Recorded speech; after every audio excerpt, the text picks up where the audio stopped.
Il y a une règle non écrite dans le cinéma de super-héros. Le méchant perd à la fin. Il peut gagner des batailles, détruire des villes, tuer un mentor ou deux, mais à la fin, le héros se relève, la musique monte et le méchant tombe. C'est le contrat. C'est comme ça depuis toujours. Et puis un jour d'avril 2018, devant des salles combles sur toute la planète, un titan violet a claqué des doigts. La moitié de l'univers est partie en poussière et le générique de fin s'est affiché dans un silence de mort. Pas de retournement, pas de sauvetage de dernière minute. Le méchant avait gagné et il était parti se reposer dans une ferme en regardant le soleil se lever. Ce méchant, c'est Thanos. Et ce soir, on te raconte toute son histoire, du début à la fin, 11 ans de construction, 2 claquements de doigts et la mort la plus étrange jamais offerte à un grand méchant de cinéma. Installe-toi, on ouvre la boîte. Pour comprendre Thanos, il faut commencer bien avant les Avengers, bien avant la Terre, sur une planète que le grand public n'a découverte qu'à la toute fin de son histoire. Titan. Une lune-monde magnifique, une civilisation brillante, avancée, prospère. Le genre d'endroit qui se croit éternel. Thanos y naît différent. Physiquement d'abord. Plus grand, plus massif, le menton strié, une apparence qui le met à part dès l'enfance au milieu des siens. Mais surtout différent dans sa façon de voir le monde. Là où les autres voient la prospérité de Titan, lui voit une courbe. Une population qui explose, des ressources qui s'épuisent, une équation qui ne tient pas. Titan se dirige droit vers l'effondrement, et personne ne veut le voir. Alors Thanos fait ce qu'il fera toute sa vie. Il regarde le problème en face, froidement, et il propose une solution que personne d'autre n'ose formuler. Éliminer la moitié de la population. Au hasard, sans distinction de richesse, de statut, de mérite. Une purge parfaitement équitable, indolore dans son esprit, pour que l'autre moitié survive et prospère. Ses semblables le regardent avec horreur, on le traite de fou, on l'exile, et Titan continue sa trajectoire, tranquillement, vers le gouffre. Et le gouffre arrive. Les ressources s'effondrent, la société se déchire, les guerres finissent le travail. Titan meurt exactement comme Thanos l'avait prédit. Et quand on retrouvera la planète des années plus tard, ce ne sera plus qu'un monde de ruines penchées et de tempêtes de poussière, où la gravité elle-même part en vrille. Thanos, lui, a survécu. Le fou exilé est devenu le seul survivant qui avait raison. Et c'est là, dans cette validation atroce, que naît le monstre. Parce que Thanos ne tire pas de la mort de Titan la leçon qu'un être sain en tirerait. Il n'en conclut pas que son peuple a échoué à trouver d'autres solutions. Il en conclut que lui seul avait le courage de faire ce qui devait être fait, et que si on l'avait écouté, Titan vivrait encore. Le traumatisme devient certitude. La certitude devient mission. Puisque personne n'a eu le courage de sauver Titan, lui aura le courage de sauver tous les autres mondes. Un par un, de force. Voilà le projet de Thanos, et il faut bien mesurer ce qu'il a d'unique dans le paysage des méchants de cinéma. Il ne veut pas régner, il ne veut pas de trône, pas de richesse, pas d'adoration. Il se voit comme le seul médecin d'un univers malade, celui qui accepte de faire l'amputation que tout le monde refuse. Dans sa tête, Thanos est le héros le plus incompris de l'histoire, celui qui porte seul le fardeau moral que personne d'autre ne peut soulever. Les meilleurs méchants sont les héros de leur propre histoire, et Thanos a poussé ce principe plus loin que n'importe qui. Il s'est écrit une histoire où il sauve tout le monde, et il y croit à 100%. Pendant des décennies, il applique sa méthode à l'ancienne. Il écume la galaxie avec sa flotte et son vaisseau, le Sanctuaire, une cathédrale volante de métal sombre, et il fait planète par planète ce qu'on n'a pas voulu faire sur Titan. Son armée débarque, trie la population en 2 colonnes et exécute l'une des 2. Au hasard, équitablement, comme il aime le répéter avec une fierté tranquille. Les survivants, dans son esprit, connaîtront ensuite l'abondance, les ventres pleins et les ciels dégagés. Et un jour, ils comprendront qu'il les a sauvés. Il se construit au passage une armée de fanatiques, les Chitauri. Des légions entières de soldats insectes reliés en essaim, et une garde rapprochée d'enfants adoptifs qu'on appellera l'Ordre Noir. Ebonimo, le sorcier famélique à la voix de prêcheur, télékinésiste terrifiant et fan numéro 1 de son père adoptif, Cool Obsidian, la montagne de muscles, Proxima Midnight et Corvus Glaive, le couple de tueurs à la lance. Des orphelins de ses propres massacres, élevés dans le culte du grand œuvre. Parce que oui, Thanos a cette habitude. Sur les mondes qu'il purge, il lui arrive d'adopter un enfant. On y reviendra, et crois-moi, c'est le cœur de toute cette histoire. Mais la méthode artisanale a un problème. Elle ne passe pas à l'échelle. L'univers fait des milliards de mondes, et une flotte, même immense, ne purge qu'une planète à la fois. Pendant que Thanos égorge d'un côté, la vie prolifère de l'autre. Le médecin fou a besoin d'un outil à la mesure de son diagnostic. Et cet outil existe. 6 outils, précisément. 6 pierres. Avant l'univers, nous dit la légende, il existait 6 singularités. Le Big Bang les a comprimées en 6 gemmes de pouvoir absolu, les pierres d'infinité. Chacune régnant sur un aspect fondamental de l'existence. La pierre de l'espace, bleue, qui abolit les distances. La pierre de l'esprit, jaune, qui plie les volontés et éveille les consciences. La pierre de réalité, rouge, qui réécrit ce qui est. La pierre du pouvoir, violette, l'énergie destructrice à l'état pur. La pierre du temps, verte, qui rembobine et avance le cours des choses.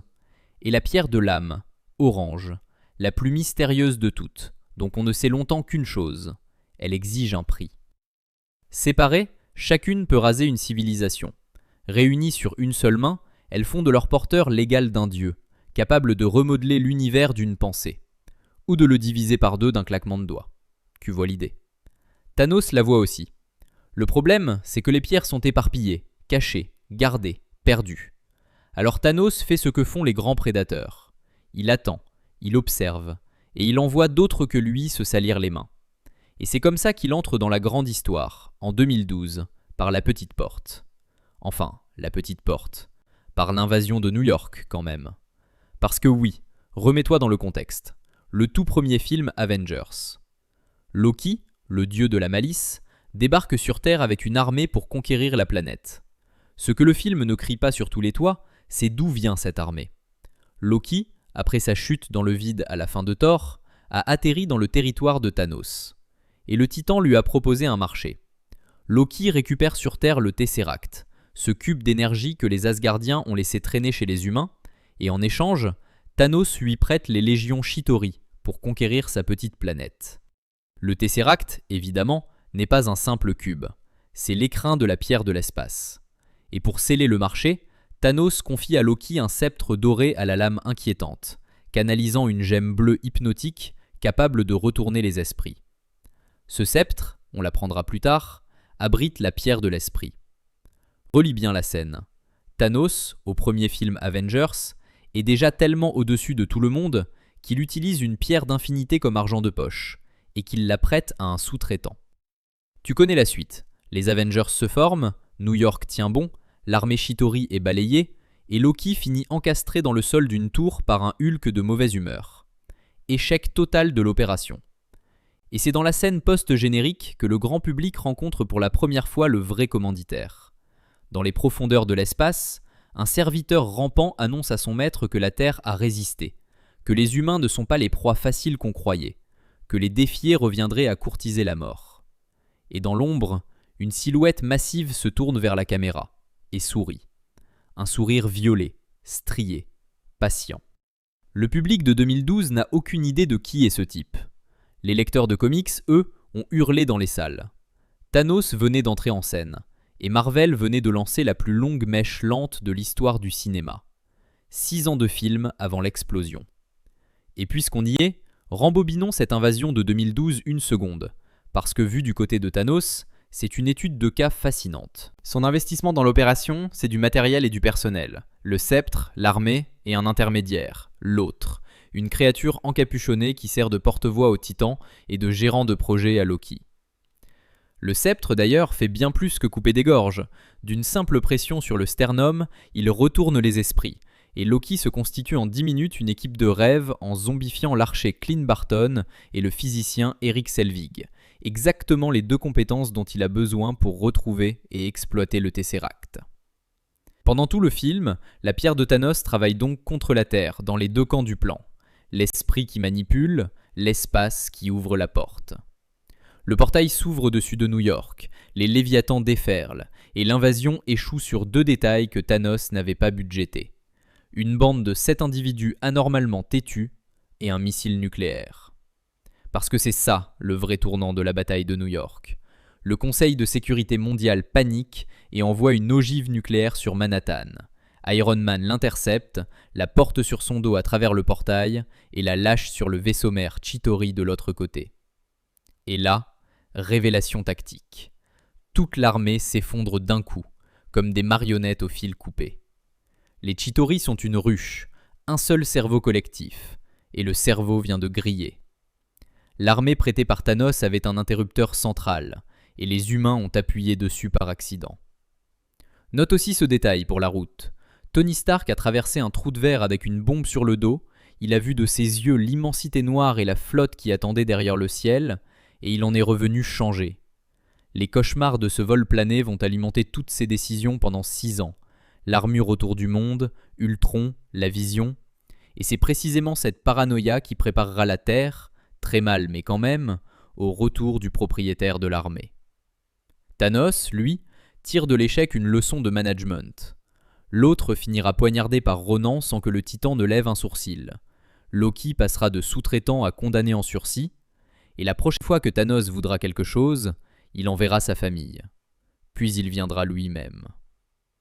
2 ans plus tard, les gardiens de la galaxie nous emmènent enfin dans son monde, le grand cirque cosmique, et on découvre que Thanos y est une légende que tout le monde prononce à voix basse. Le film s'ouvre sur une babale de pouvoir que tout le monde s'arrache. L'Orbe, un artefact volé par Star-Lord sur une planète morte. À sa poursuite, Ronan l'Accusateur, un fanatique cri en croisade personnelle, qui travaille pour... devine qui. Le marché est simple. Ronan rapporte l'Orbe à Thanos, et en échange, Thanos raye de la carte Xandar, la planète que Ronan rêve de voir brûler.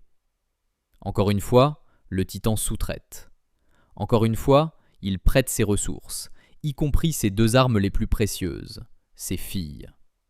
Et c'est ici qu'il faut s'arrêter, parce que c'est ici que l'histoire de Thanos cesse d'être une histoire de pierre magique et devient une histoire de famille. Gamora et Nebula. 2 sœurs, 2 orphelines, 2 enfants adoptés par le monstre. Gamora, il l'a prise sur Zen-Wuberi, le jour où son armée a purgé la planète. Pendant que ses soldats triaient la population en 2 files, il a écarté cette gamine qui se débattait, il l'a emmenée à l'écart, et il lui a montré un couteau parfaitement équilibré en lui parlant d'équilibre de l'univers, pendant que derrière eux, les rafales exécutaient la moitié de son peuple, sa mère comprise. Il l'a élevée, entraînée, affûtée, jusqu'à en faire la femme la plus dangereuse de la galaxie. Et il l'aime, sincèrement, à sa façon monstrueuse. C'est sa fille préférée, et il ne s'en cache pas. Nebula, elle, est l'autre fille, celle qui n'a jamais gagné. Toute leur enfance, Thanos les a fait combattre l'une contre l'autre, en sparring, encore et encore. Et à chaque défaite de Nebula, le père appliquait sa pédagogie personnelle. Il remplaçait une partie du corps de la perdante par une pièce mécanique, pour la rendre plus forte, disait-il, pour qu'elle soit l'égale de sa sœur. Défaite après défaite, pièce après pièce, Nebula a été démontée vivante par son propre père, morceau par morceau, jusqu'à devenir plus machine que chair. Retiens bien ça. Chaque fois que tu verras Nebula à l'écran, chaque plaque de métal sur son crâne est le souvenir d'une défaite d'enfance et d'une mutilation paternelle. Il n'y a pas, dans tout le cinéma de super-héros, une backstory de maltraitance aussi glaçante, livrée aussi calmement. Dans Les Gardiens de la Galaxie, donc, les 2 sœurs sont prêtées à Ronan pour récupérer l'Orbe. Et Gamora en profite pour faire ce qu'elle prépare en silence depuis des années. Elle trahit. Elle tente de voler l'Orbe pour elle, pour le vendre et disparaître, loin de son père. Le plan capote, elle finit par s'allier à une bande de losers magnifiques, un voleur avec un Walkman, un raton laveur ingénieur en armement, un arbre qui connaît 3 mots et un colosse qui prend tout au premier degré, et ensemble, ils découvrent ce que contient l'Orbe, la pierre du pouvoir. Et le colosse en question mérite qu'on s'arrête sur lui, parce qu'il est une pièce à conviction de plus au dossier Thanos. Drax le Destructeur ne vit que pour une vengeance. Sa femme et sa fille ont été massacrées par Ronan, tuées de sang-froid pendant que Ronan riait, et Ronan opérait pour le compte de qui, à ton avis ? Chaque membre de cette équipe de bras cassés traîne une cicatrice qui remonte directement ou indirectement au Titan.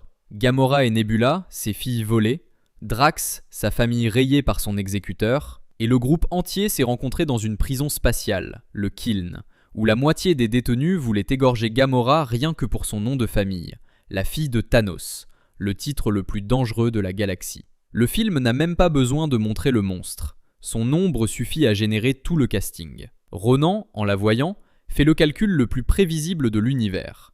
Pourquoi livrer une arme divine à son patron quand on peut la garder pour soi ? Et il faut savourer la scène qui précède cette trahison, parce que c'est la seule vraie apparition de Thanos dans le film et elle vaut un cours de management par la terreur. Ronan et Nebula se présentent devant le trône flottant pour s'expliquer sur la fuite de Gamora et Thanos reçoit le fanatique cri comme on reçoit un stagiaire décevant. Sans même se retourner, en l'appelant petit garçon, en lui reprochant de s'être fait humilier par une voleuse et en lui rappelant avec une lassitude de patriarche que sa politique, ses griefs contre Xandar et sa petite croisade personnelle l'ennuient profondément. Puis il lâche la menace la plus fleurie de la saga. Continue comme ça, et je baignerai les étoiles dans ton sang. Voilà l'état des lieux du personnage en 2014.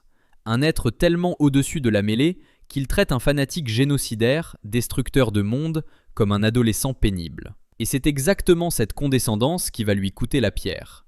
Humilié une fois de trop, gonflé à bloc par la gemme, Ronan plante la pierre dans son marteau, envoie balader Thanos par visioconférence, ce qui restera comme l'une des démissions les plus couillues de l'histoire, et part détruire Xandar lui-même. Les gardiens l'arrêtent au prix d'un concours de danse, je te jure que c'est canon, et la pierre du pouvoir finit dans un coffre du Nova Corps, la police galactique de Xandar. Bilan pour Thanos, une pierre localisée mais sous clé, un sous-traitant volatilisé, et surtout, ses 2 filles envolées. Gamora est passée à l'ennemi, et Nebula, dans le chaos, s'est enfuie de son côté, rongée par une seule idée fixe. Tuer son père un jour, de ses propres mains. Et quelque part dans le vide, assis sur son trône flottant, Thanos fait le bilan de ses années de sous-traitance. Loki a échoué. Ronan a trahi. Les pierres lui filent entre les doigts et sa propre famille le fuit. Alors, dans la scène post-générique d'Avengers, l'ère d'Ultron, on le voit ouvrir un coffre, en sortir un gantelet de métal doré taillé pour 6 gemmes, l'enfiler, et prononcer la phrase qui lance officiellement le compte à rebours. Très bien, je vais le faire moi-même. Et crois-moi, quand Thanos dit qu'il va le faire lui-même, l'univers entier devrait se mettre à trembler. Avant de lancer la grande chasse, prenons 10 secondes pour faire l'état des lieux, parce que c'est là que tu mesures l'ampleur du travail de préparation de Marvel. 6 pierres, 6 cachettes, et le public les a toutes vues passer sans forcément s'en rendre compte, film après film, comme des cailloux semés pendant 6 ans. La pierre de l'espace, dans le Tesseract, dort dans les coffres d'Asgard depuis la fin du premier Avengers. La pierre de l'esprit, extraite du sceptre de Loki, a fini par donner la vie. Elle brille au milieu du front de Vision, l'androïde des Avengers, l'être artificiel le plus doux de la franchise, qui vit une histoire d'amour discrète avec Wanda Maximoff, la sorcière rouge. Garde cette information près de ton cœur, elle va faire très mal plus tard. La pierre de réalité, découverte dans Thor le monde des ténèbres sous la forme de l'éther, une brume rouge parasite, a été déposée chez le collectionneur, un excentrique cosmique qui entasse les merveilles de l'univers sur l'Uréavoir. La pierre du pouvoir est sous scellée au Nova Corps de Xandar. La pierre du temps pend au cou du Docteur Strange, à New York, dans l'œil d'Agamotto, gardée par les sorciers de Camartage. Et la pierre de l'âme... Personne ne sait où est la pierre de l'âme. Personne, sauf une seule personne dans tout l'univers. Et par une ironie que le destin a dû savourer longtemps, cette personne, c'est Gamora, la fille de Thanos, qui a trouvé la carte il y a des années, l'a brûlée et a juré de mourir plutôt que de parler. Et chacune de ces pierres traîne derrière elle une histoire de dégâts, parce qu'avant même que Thanos ne lève le petit doigt, elles ont passé une décennie à ravager tout ce qu'elles touchaient. La pierre de réalité, par exemple, a passé des millénaires cachée sous la forme de l'éther, une brume rouge vivante, planquée par le grand-père de Thor après une guerre antique contre les elfes noirs. Et qui est-ce qui la réveille par accident ? Jane Foster, l'astrophysicienne, la copine humaine de Thor, qui tombe littéralement dessus en enquêtant sur des anomalies gravitationnelles, et se retrouve avec une arme de destruction cosmique en colocation dans les veines. L'éther a failli la tuer, a ramené Malekith et son peuple de la Naphtaline, a coûté la vie à Frigga, la mère de Thor, et une fois l'affaire réglée, les Asgardiens ont pris la pire décision logistique de la saga. Plutôt que de garder 2 pierres au même endroit, ils ont confié l'éther aux collectionneurs. C'est-à-dire qu'ils ont déposé une arme absolue chez un collectionneur compulsif, notoirement instable, dans un cirque spatial sans serrure. Personne ne viendra jamais s'expliquer sur ce choix. Et la scène du dépôt elle-même, en post-générique de Thor le monde des ténèbres, s'offre le luxe d'un frisson gratuit. Les 2 émissaires asgardiens remettent le coffret au collectionneur, gants blancs et sourire de vernissage, et repartent. Et une fois seul, l'excentrique regarde l'éther et murmure pour lui-même « 1 de déposé, 5 à trouver ». Pardon ? Le majordome cosmique de service compte les pierres d'infinité comme des cartes à collectionner ? Des années avant que quiconque à l'écran ne prononce le nom de Thanos ? C'était le genre de petite phrase que Marvel semait à l'époque. 3 secondes de dialogue qui engageaient 5 ans de film, et que les fans décortiquaient image par image sur les forums pendant que le grand public haussait les épaules. La mèche lente, encore et toujours. La pierre du temps, elle, a passé des siècles au cou des sorciers suprêmes successifs, enchâssés dans l'œil d'Agamotto, à Camartage. Et le film Doctor Strange t'a montré exactement ce qu'elle vaut entre de bonnes mains.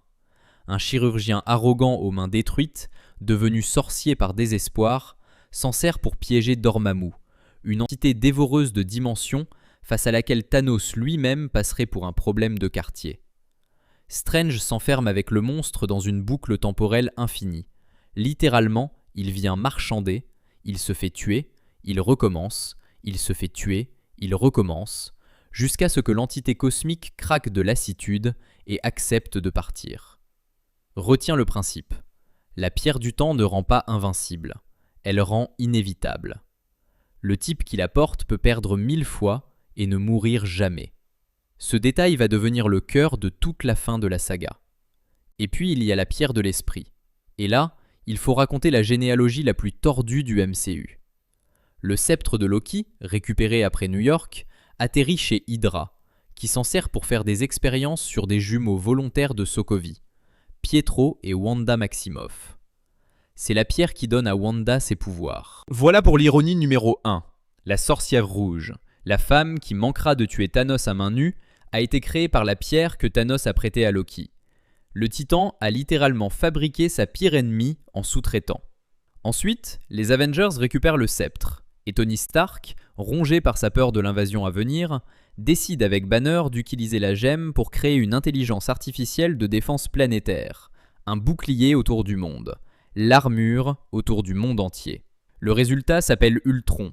Il devient conscient en 12 secondes, conclut que la meilleure façon de sauver la Terre est d'exterminer l'humanité, et manque de réussir. Ironie numéro 2. La peur de Thanos a produit un mini Thanos local avant même l'arrivée du vrai. Et au milieu de sa croisade, Ultron se fabrique un corps parfait, un corps de synthèse en vibranium, avec la pierre de l'esprit incrustée dans le front. Les Avengers le lui volent avant le transfert, Thor le foudroie sur la table d'opération, sur la foi d'une vision prophétique, et ce qui se réveille n'est ni Ultron, ni Jarvis, ni rien de prévu. C'est Vision. Un être neuf, doux, digne de soulever Mjolnir dès sa première minute d'existence, né de la pierre la plus disputée de la galaxie. La gemme que Thanos a lâchée en 2012 est devenue une personne qui aime, qui doute, qui vit avec Wanda une romance de safe house et de week-end volé. Et c'est cette personne que Thanos va devoir tuer pour compléter son gantelet. Le film n'a même pas besoin d'inventer un drame. La simple géographie des pierres en est un. Ajoute à ce tableau un dernier élément de contexte, parce qu'il pèse lourd dans ce qui va suivre. Au moment où Thanos passe à l'attaque, les défenseurs de la Terre sont en ruine. Captain America et Iron Man ne se parlent plus depuis leur guerre civile autour des accords de Sokovie. L'équipe est coupée en deux. La moitié des héros sont des fugitifs recherchés. Et le téléphone à clapper que Steve a envoyé à Tony prend la poussière dans un tiroir. Thanos n'attaque pas une forteresse. Il attaque une famille en plein divorce. Le timing du Titan, comme toujours, est parfait. Voilà le plateau de jeu au moment où s'ouvre Avengers Infinity War, en avril 2018. Et il faut dire un mot de ce que ce film représente. 10 ans de MCU, 18 films de construction, et une promesse démente. Réunir tout le monde contre un seul adversaire. Le risque était énorme. Après 6 ans de teasing, Thanos pouvait être la plus grosse déception de l'histoire du genre. Les frères Russo ont fait le choix inverse de tous les usages. Ils ont écrit Infinity War comme le film de Thanos. C'est simple, si tu comptes le temps d'écran et l'arc narratif, le protagoniste du film, celui qui a un objectif, des obstacles, des sacrifices et une transformation, ce ne sont pas les Avengers, c'est lui.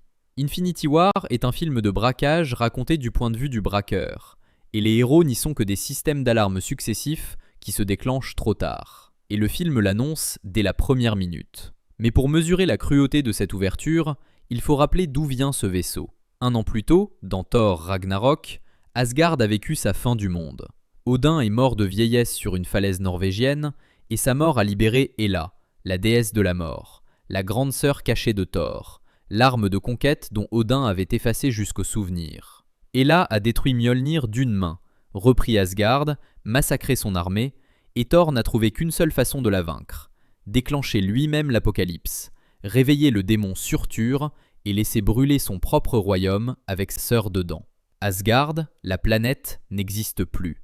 Le peuple, lui, a survécu, entassé dans un vaisseau de transport volé, le Statesman, avec à sa tête un roi borgne fraîchement couronné, son frère réformé, une valkyrie alcoolique et Hulk.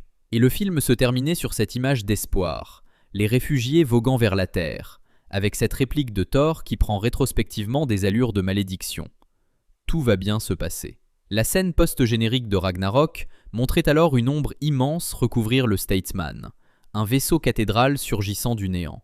Le sanctuaire. Les spectateurs ont eu 6 mois pour angoisser. Infinity War ouvre exactement là. Pas de logo triomphant. Pas d'introduction des héros.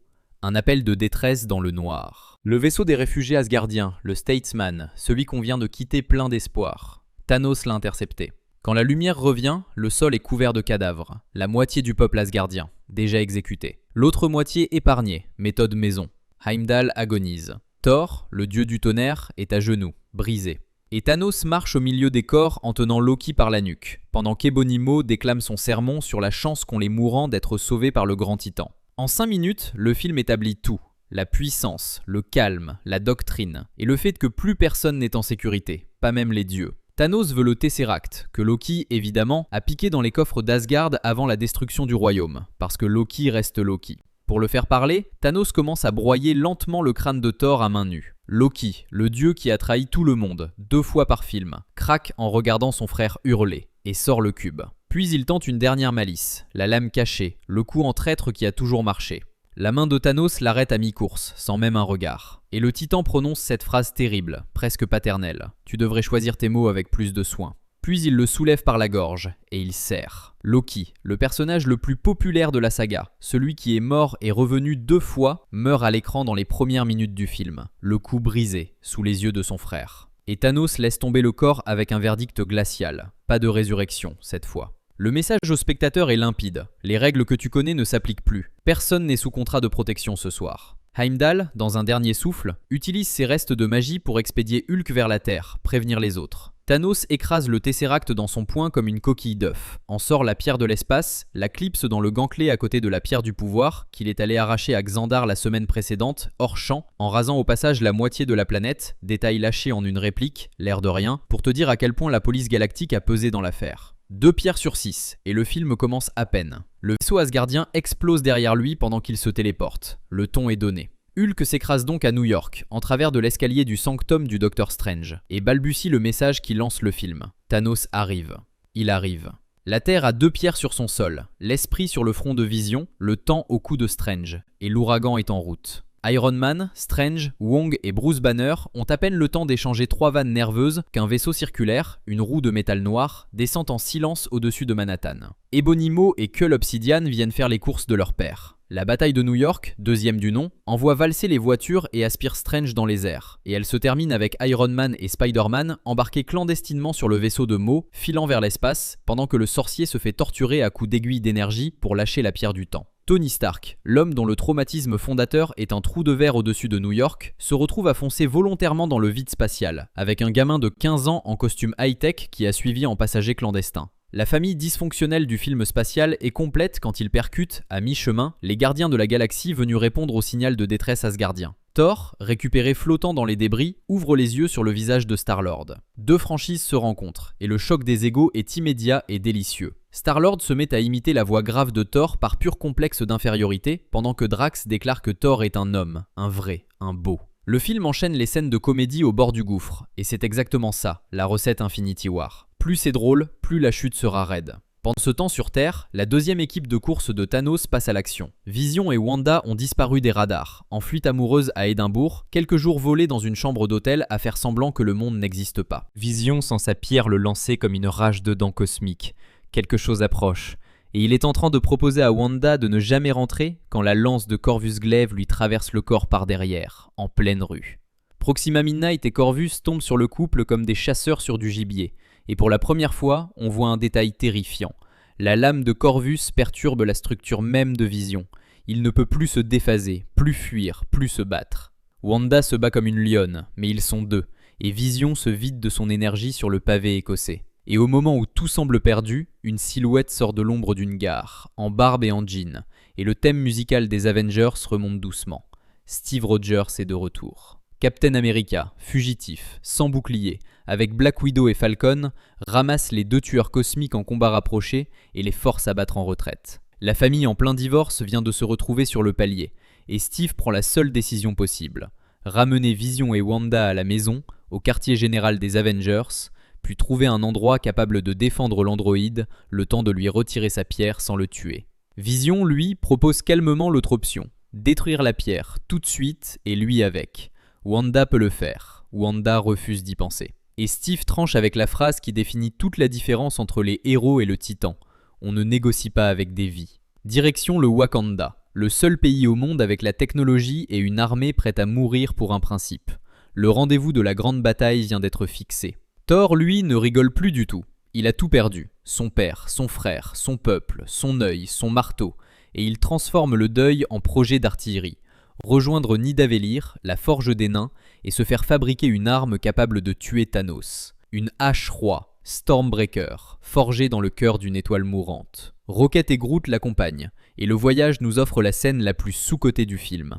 Le raton laveur et le dieu, assis dans une capsule au milieu du vide, et Rocket, avec sa délicatesse de contrebandier, qui demande à Thor s'il va bien, là, vraiment. Et Thor fait l'inventaire, avec un sourire de plus en plus fissuré. Sa mère, tuée par des elfes. Son père, mort sous ses yeux. Son frère, mort la semaine dernière. Enfin, mort pour la 3e fois, mais cette fois c'était la bonne. Son meilleur ami, poignardé. Sa planète, explosée. Son peuple, massacré.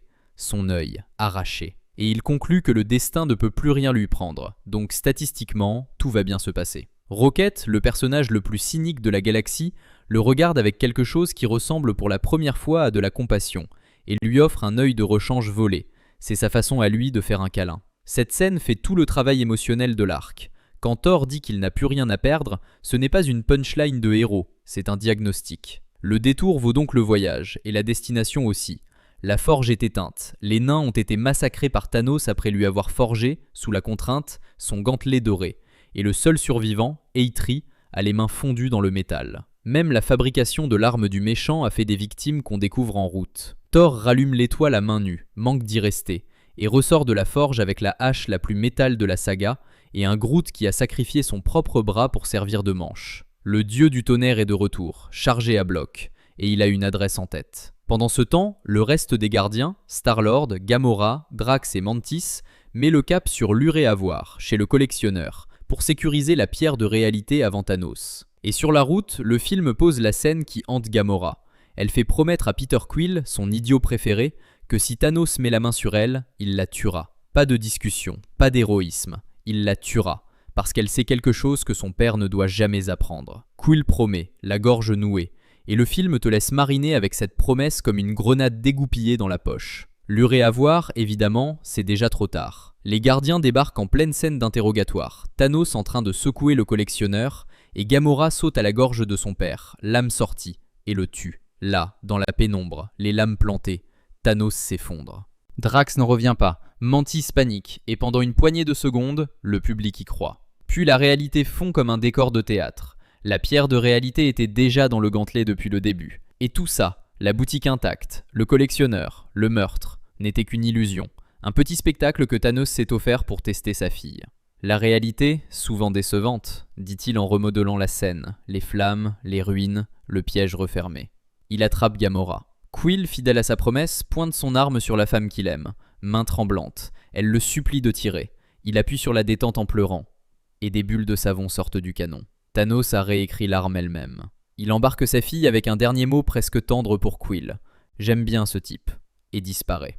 3 pierres, et la promesse brisée par une pichenette de réalité. À bord du sanctuaire, le film nous offre alors sa scène la plus dérangeante, celle du dîner de famille. Thanos et Gamora, seuls, autour d'un plat qu'elle refuse de toucher. Il lui parle comme un père déçu mais patient. Il lui resserre la propagande de son enfance, la planète mourante, la purge salvatrice, les enfants nés depuis qui n'ont connu que des ventres pleins et des ciels dégagés. Elle lui crache la vérité à la figure. Elle l'a toujours haï. Tout ce qu'il aime le lui rend en haine. Et lui encaisse ça avec une tristesse qui a l'air, et c'est ça le pire, absolument sincère. Puis il abat sa carte. Il sait qu'elle sait. La pierre de l'âme. Gamora nie, le regard d'acier, prête à mourir sur ce mensonge comme elle l'a toujours prévu. Alors Thanos ouvre une porte. Et derrière la porte, il y a Nebula, suspendue en l'air, écartelée, démontée pièce par pièce, ses segments mécaniques écartés les uns des autres, vivante et hurlante, capturée lors d'une tentative d'assassinat ratée contre son père. Thanos relance la machine de torture, tranquillement, et les cris de Nebula font ce que des années de conditionnement n'avaient pas réussi à briser. Gamora craque. Pour épargner sa sœur, celle qu'elle battait au sparring pendant que leur père comptait les points, elle lâche le secret qu'elle avait juré d'emporter dans la tombe. La pierre de l'âme est sur Vormir. Vormir, une planète au bout du néant, un pic sombre sous un ciel d'éclipse permanente, et au sommet, un gardien. Une silhouette encapuchonnée qui flotte au-dessus du sol et qui connaît le nom de tous les visiteurs. Thanos, fils d'Alars. Et quand la capuche se soulève, les spectateurs attentifs ont eu le vertige. Le visage rouge, décharné, ses crânes rouges. Le tout premier méchant du MCU, le nazi cosmique de Captain America, aspiré par le Tesseract en 1945 et retraché ici, condamné depuis 70 ans à garder une pierre qu'il ne pourra jamais posséder. Le premier vilain de la saga, réduit à l'état de groom maudit pour le dernier. Il guide le père et la fille jusqu'au sommet, et il énonce la règle. La pierre de l'âme a une sagesse à elle. Pour s'assurer que son porteur en comprenne le poids, elle exige un sacrifice. Une âme contre une âme. Pour prendre la pierre, il faut jeter du haut de la falaise ce qu'on aime. Un échange éternel. Une âme pour une âme. Et là, Gamora rit. Un vrai rire. Un rire de soulagement, presque de victoire. Parce qu'elle vient de comprendre que le voyage s'arrête ici. Que l'univers a une justice après tout. Son père ne peut pas payer ce prix. Toute sa vie, elle s'est demandé si ce monstre pouvait aimer quoi que ce soit. Et la réponse est non. Et cette réponse le condamne. Elle lui balance sa défaite au visage. Tu ne peux rien aimer. Personne. Rien. Et pendant qu'elle savoure, elle remarque que les épaules de son père tremblent. Elle croit d'abord qu'il pleure de rage devant l'obstacle. Puis Thanos se retourne. Et il pleure pour de vrai. Pas sur la pierre. Sur elle. Ce moment-là, il faut le poser une seconde. Parce que c'est le sommet du film et probablement le sommet de tout le personnage. Crâne rouge, en voyant les larmes, murmure la sentence. Et Thanos regarde sa fille. Et il lui dit qu'un jour, il aura tout. Mais que ça lui coûtera tout. Gamora comprend une demi-seconde trop tard. Elle sort une lame pour se tuer avant qu'il ne puisse l'utiliser. Il transforme la lame en bulle d'un geste de la pierre de réalité. Il la traîne vers le bord. Elle se débat, elle hurle, et il la jette dans le vide. Sa fille préférée. La petite fille au couteau de Zen ou Oberry.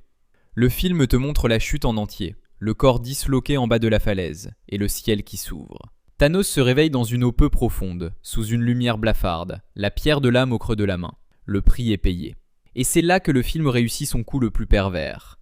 Il te force à reconnaître que, selon les règles magiques de l'univers lui-même, Thanos aimait Gamora. Ce n'est pas lui qui le prétend, c'est la pierre qui l'a validé. Un amour monstrueux, possessif, malade, un amour de propriétaire, mais un amour au sens où la pierre l'entend, suffisamment réel pour être un prix. Des années après la sortie du film, les fans se déchirent encore sur cette scène, et c'est exactement pour ça qu'elle est immense. Elle refuse de te laisser ranger Thanos dans la case confortable du monstre sans âme. Il a une âme. Il vient de la vendre. 4 pierres. Restent le temps et l'esprit. Et les deux sont défendus par tout ce que l'univers compte encore de héros, répartis sur 2 champs de bataille. C'est la dernière ligne droite, et le film la joue en montage alterné. Titan et le Wakanda.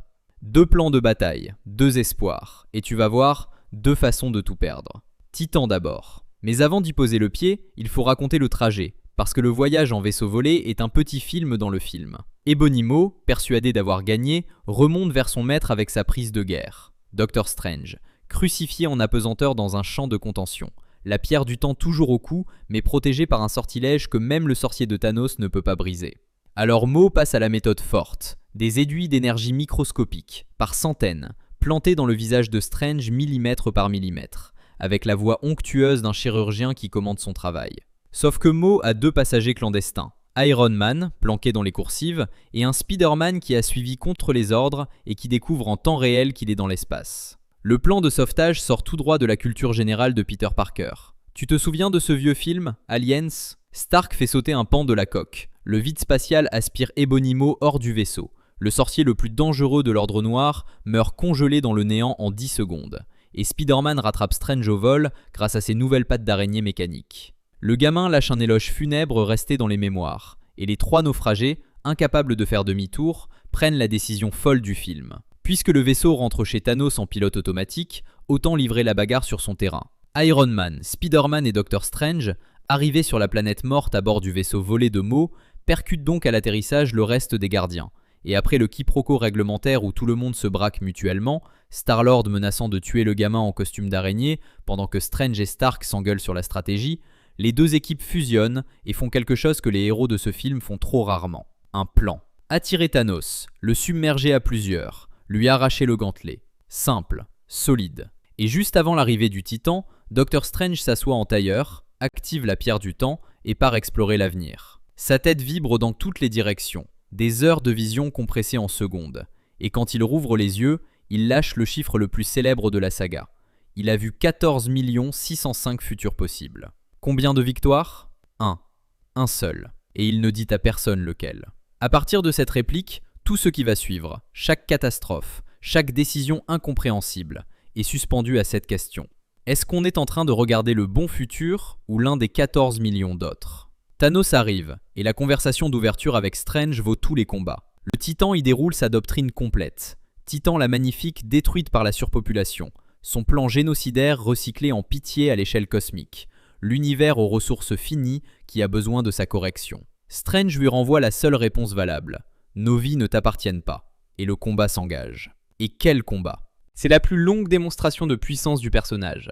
Il encaisse une lune entière que Iron Man lui balance dessus. Oui, Thanos se prend une lune sur la figure, et il se relève. Il transforme les sortilèges de Strange en nuées de papillons noirs, il aspire un trou noir miniature et le recrache en chauve-souris de feu. Mais le plan des héros, lui, fonctionne presque. Spider-Man et l'étoile, Strange et ses liens d'énergie, Iron Man qui verrouille le bras, Brax et Nebula, arrivés en renfort, qui bloquent les jambes, et Mantis, l'empate, accroché au crâne du Titan, qui l'endort de force. Nebula d'ailleurs mérite sa parenthèse. Évadée du sanctuaire par ses propres moyens, ressoudée pièce par pièce, elle a traversé la galaxie sur un vaisseau volé pour cette confrontation. Et son arrivée sur Titan est un règlement de compte familial en plein braquage cosmique. Elle se jette sur son père en hurlant qu'il aurait dû la tuer quand il en avait l'occasion. Il lui répond, presque déçu, que ça aurait été du gâchis de pièces détachées. Et c'est elle, la fille cassée, la moins aimée, qui comprend la première, en lisant le deuil sur le visage endormi du Titan, ce qui est arrivé à Gamora. La famille de Thanos est décidément le vrai système nerveux de toute cette histoire. Chacune de ses victoires passe par ses filles, et chacune de ses défaites aussi. Le gantelet glisse, millimètre par millimètre. Quill flotte jusqu'au groupe, euphorique, et en attendant que le gant cède, il se paye la tête du Titan endormi. Et il pose la question, où est Gamora ? Et Thanos, dans son demi-sommeil forcé, pleure. Mantis, connecté à son esprit, le sent et le dit à voix haute. Il est en deuil. Nebula fait le calcul en 1 seconde. Elle connaît son père, elle connaît Vormir. Il ne l'a pas ramené, il l'a tué. Et Peter Quill, l'homme qui a promis, l'homme qui a déjà perdu sa mère et son père, encaisse la nouvelle de la mort de la femme qu'il aime à 2 doigts de la victoire totale. Et il fait la chose la plus humaine et la plus catastrophique du film. Il craque. Il frappe le visage endormi de Thanos, 1 fois, 2 fois, en hurlant. Mantis perd sa prise. Le Titan ouvre les yeux et en 3 secondes, tout le monde vole. Le gantelet était à moitié retiré. À moitié. Des années après, les spectateurs engueulent encore leur écran à ce moment précis. Et le débat Star-Lord a-t-il condamné l'univers est devenu un sport international. La vérité, elle est dans le chiffre de Strange. 14 millions de futurs. Et celui-ci en fait peut-être partie. Le seul où tout le reste devient possible. La suite sur Titan est une exécution. Thanos balaye les gardiens, assomme Strange et se retrouve en face à face avec Tony Stark. Et le film glisse ce détail qui change tout. Thanos le connaît. Tu n'es pas le seul à être maudit par le savoir, lui dit-il. Stark, l'homme qui a passé 6 ans à faire des cauchemars de l'espace, l'homme qui a construit des armées d'armure par insomnie, découvre que le monstre de ses cauchemars le respecte, le connaît par son nom, le considère comme son reflet. Le duel qui suit est le plus brutal du film. L'armure la plus avancée de Stark, arrachée plaque par plaque, et au bout, la lame de Tony retournée contre lui, plantée dans son flanc. Thanos, presque avec regret, salue son adversaire. « Tu as toute mon estime », et lève le gantelet pour l'achever. Et c'est là que Strange, immobile depuis le début du duel, prononce le marché. « Épargne sa vie et je te donne la pierre. » Thanos tique. Pas d'embrouille, pas d'embrouille. Et le sorcier qui a dit, 1 heure plus tôt, qu'il laisserait mourir Stark et le gamin sans hésiter, plutôt que de céder la pierre du temps, fait descendre la gemme verte du ciel où il l'avait cachée et la dépose dans la main du titan. 5 pierres. Thanos disparaît, et Strange souffle à Stark la phrase la plus lourde du film. On est dans la finale. C'était le seul moyen. Pendant ce temps, sur Terre, le dernier bastion. Vision est vivant tant que la pierre de l'esprit brille sur son front, donc la pierre doit sortir de sa tête sans le tuer. Et un seul endroit au monde a la technologie pour tenter l'opération, le Wakanda. La princesse Shuri s'attelle à la neurochirurgie la plus urgente de l'histoire, pendant que dehors, Captain America, Black Panther, Thor absent, encore en route, et toute l'armée wakandaise se déploie face aux vaisseaux de l'Ordre Noir qui pleuvent du ciel. Ce qui suit est la grande bataille rangée du film. Des dizaines de milliers d'Outriders, les chiens de guerre à 6 bras de Thanos, qui se broient contre le dôme énergétique du Wakanda. Et c'est une image qui dit tout de leur fanatisme. Les créatures se jettent sur le bouclier en se découpant elles-mêmes en morceaux, par vagues, jusqu'à ce que la masse des cadavres menace de passer par-dessus. Alors T'Challa prend le risque calculé du film. Ouvrir une brèche dans le dôme, un entonnoir, pour canaliser la marée au lieu de la laisser déborder par les flancs et atteindre le laboratoire de Shuri. Le Wakanda choisit délibérément de se battre au corps à corps contre l'enfer pour acheter des minutes de chirurgie. Les héros tombent un à un sous le nombre. Banner coincé dans l'armure Hulkbuster parce que Hulk, traumatisé par la raclée du début du film, refuse de sortir, littéralement, le monstre vert boude à l'intérieur de Banner. C'est canon et c'est très drôle au milieu du carnage. Banner se retrouve d'ailleurs en duel contre Cull Obsidian, la montagne de l'Ordre Noir, et gagne son combat en pur Banner. Pas à la force, à la bidouille, en éjectant le bras de son armure avec le monstre accroché dessus, propulsé à pleine vitesse dans le dôme énergétique, qui le hache menu. Le scientifique vient de gagner son premier combat sans Hulk, et il hurle de joie au milieu de l'apocalypse. Et au moment où la ligne cède, le ciel s'ouvre en arc-en-ciel. Le Bifrost. Thor débarque à Wakanda avec Stormbreaker, Rocket et Groot. Il atterrit en pulvérisant une centaine d'Outriders à l'impact et il hurle son cri de guerre en chargeant la foudre. Amenez-moi Thanos. Le public des salles de 2018 a applaudi à ce moment-là, dans le monde entier. Et franchement, c'était mérité. Mais le sablier est vide. Proxima Midnight et Corvus Glaive tombent. L'armée recule. Et c'est le moment que choisit le patron pour se déplacer en personne. Un portail bleu s'ouvre dans la forêt wakandaise, et Thanos en sort, tranquille, 5 pierres au poing, l'allure d'un homme qui vient signer des papiers. Et ce qui suit est peut-être la démonstration de puissance la plus glaçante des deux films, précisément parce que ce n'est pas un combat. Banner hurle aux autres que c'est lui, que le monstre est là, et tout ce que la clairière compte de héros se jette sur le titan. Banner en armure Hulkbuster, Thanos le rend intangible d'une pichenette de la pierre de l'espace, et le laisse s'enfoncer dans une falaise comme un fantôme dans un mur. Captain America, Black Panther, Falcon, les uns après les autres, balayés d'un revers, gelés sur place, écartés comme des branches sur un sentier. Le titan ne les regarde même pas, il ne ralentit même pas. Il marche vers Vision avec la patience d'un homme qui a déjà gagné et qui le sait. Et chaque héros qui se relève pour se remettre sur sa route ne fait que confirmer l'écart. 5 pierres contre des poings, ce n'est plus un affrontement, c'est une formalité administrative. Steve Rogers, le dernier debout, attrape le gantelet à 2 mains. Et pendant 2 secondes irréelles, le soldat retient la main du dieu, les mâchoires serrées, les bras tremblants, et Thanos le regarde avec quelque chose qui ressemble à de la curiosité sincère, presque du respect, avant de l'éteindre d'un coup de poing. Personne ne peut plus rien. Wanda, qui défendait Vision, comprend qu'il n'y a plus de temps, plus d'opération, plus d'échappatoire. Et Vision lui demande la seule chose qu'elle ne peut pas faire, détruire la pierre, dans sa tête, maintenant. Elle le supplie du regard, il lui dit la réplique qui tue. Tu ne pourrais jamais me faire de mal, je ne ressens que toi. Et elle tend la main, et elle se met à détruire la pierre de l'esprit en pleurant, tout en retenant Thanos de son autre main, seule, contre le porteur de 5 pierres d'infinité, et pendant quelques secondes, elle tient. Cette femme retient un demi-dieu d'une main et tue l'homme qu'elle aime de l'autre. La pierre explose, Vision se désintègre, Wanda s'effondre. C'est fini, elle l'a fait. Et Thanos s'approche d'elle, et il a ce mot presque doux. Je comprends, mieux que quiconque, ce que ça coûte de perdre. Puis il lève le gantelet, active la pierre du temps, et le film te retourne l'estomac. Les débris de Vision remontent en spirale. La pierre se reconstitue. L'androïde revit une poignée de secondes, conscient, terrifié, et Thanos lui arrache la gemme du front à main nue, comme on cueille un fruit, et laisse retomber le corps gris et vide. Le sacrifice de Wanda, le plus déchirant du film, annulé en 10 secondes par un rembobinage. 6 pierres. Le gantelet est complet. L'énergie des 6 gemmes remonte le long de son bras en le faisant grimacer, et pendant 1 seconde, le porteur du pouvoir absolu vacille. 1 seconde, c'est exactement ce qu'il faut à Stormbreaker. La hache traverse la clairière dans un éclair, fend l'énergie que Thanos lui oppose et se plante en pleine poitrine du titan. Thor atterrit sur lui, enfonce la lame en le regardant dans les yeux et lui fait répéter sa promesse du début du film. « Tu te souviens ? Je t'avais dit que tu mourrais pour ça. » Thanos, du sang plein la bouche, agonisant, trouve encore la force de sourire. Et il lâche la réplique la plus célèbre de la décennie. « Tu aurais dû viser la tête. » Et il claque des doigts. Le son du claquement, et puis le silence. Le gantelet fume, calciné, les pierres encore incandescentes. Thanos vacille, et son esprit bascule ailleurs. Un monde orange, noyé, une eau infinie sous un ciel de crépuscule. Le monde d'âme, l'intérieur de la pierre. Et là, sous une arche, une silhouette l'attend. Gamora. Pas la guerrière, l'enfant. La petite fille de Zen Woberry, telle qu'elle était le jour où il l'a prise. Elle lui demande « Tu l'as fait ?» Il répond « Oui ». Elle demande « Qu'est-ce que ça t'a coûté ?» Et Thanos, le titan, le dieu autoproclamé, répond d'une voix d'homme brisé « Tout ».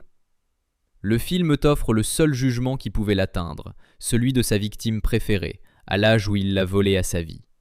Puis il rouvre les yeux dans la forêt wakandaise, la hache toujours plantée dans la poitrine. Thor qui hurle « Qu'est-ce que tu as fait ?» Et il se téléporte sans un mot. Et le monde commence à s'effacer. Bucky d'abord, qui appelle Steve avant de tomber en cendres. Puis c'est l'avalanche. T'Challa, le roi du Wakanda, se dissout en relevant Okoye. Groot s'éteint dans un dernier mot pour Rocket. Wanda part sans résister, presque soulagée, à côté du corps de Vision. Sur Titan, c'est pire.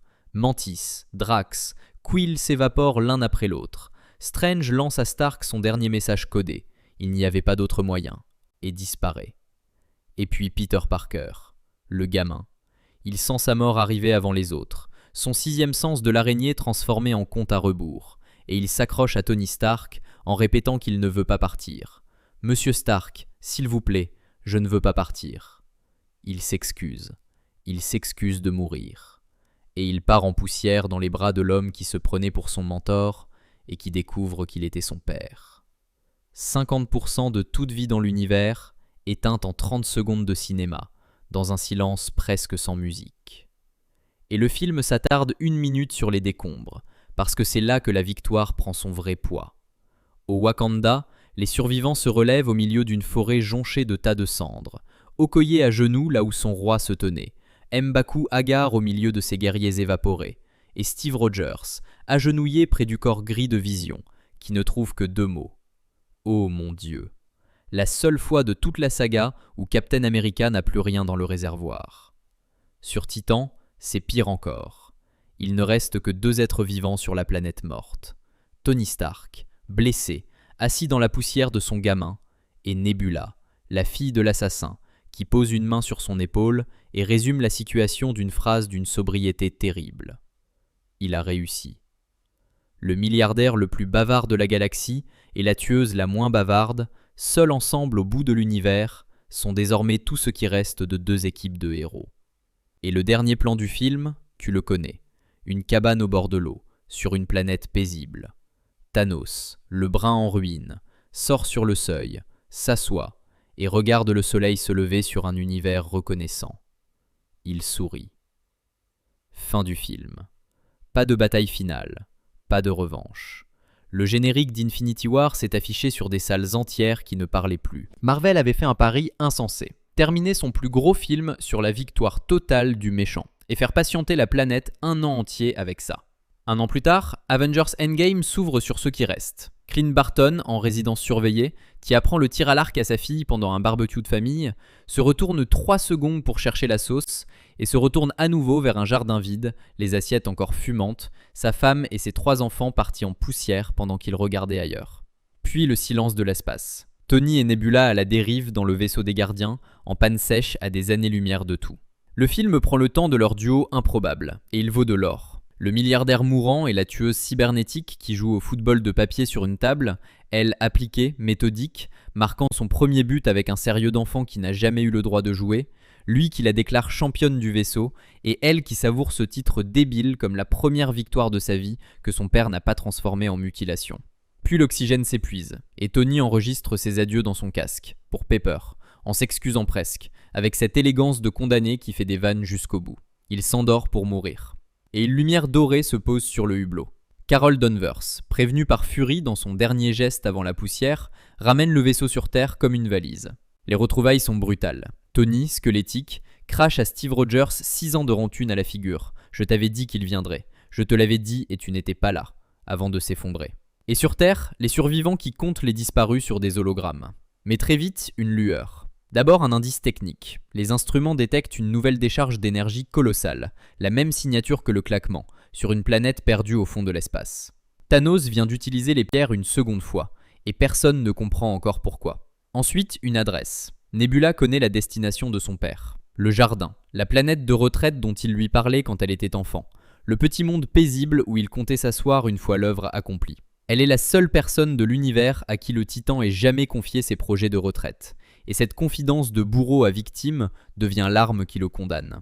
Enfin, la puissance de frappe. Carol Danvers, tout juste arrivée, qui écoute le plan et demande simplement pourquoi personne n'est encore parti lui arracher la tête.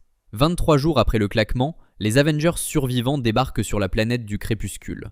Prêts pour la revanche du siècle, le plan est simple. Lui reprendre les pierres, tout inverser. Ils fondent sur la cabane. Carol le plaque au sol, Thor lui tranche le bras au ras du gantelet et le gant roule au sol. Vide. Les emplacements sont nus, calcinés.